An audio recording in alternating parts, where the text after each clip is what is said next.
He thought he inherited the billionaire's empire until the lawyer read paragraph 4.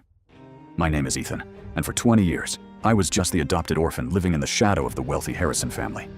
My adoptive father, Charles Harrison, was a billionaire real estate tycoon.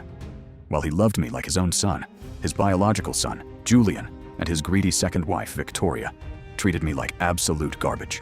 They always reminded me that I didn't share their blood.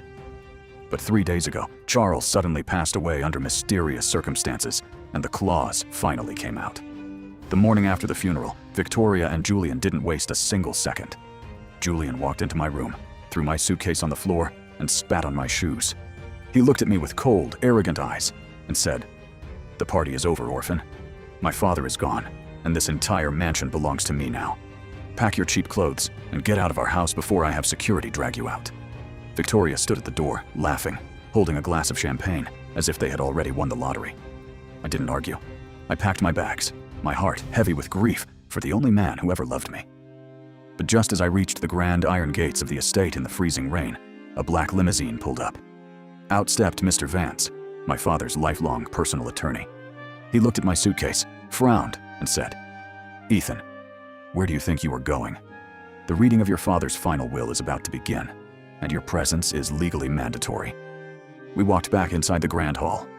Julian and Victoria were sitting on the leather couches, looking smug and victorious.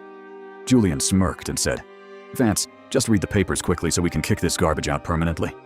Mr. Vance didn't say a word. He opened his leather briefcase, pulled out a sealed black envelope, and broke the gold wax seal. He cleared his throat and started reading out loud.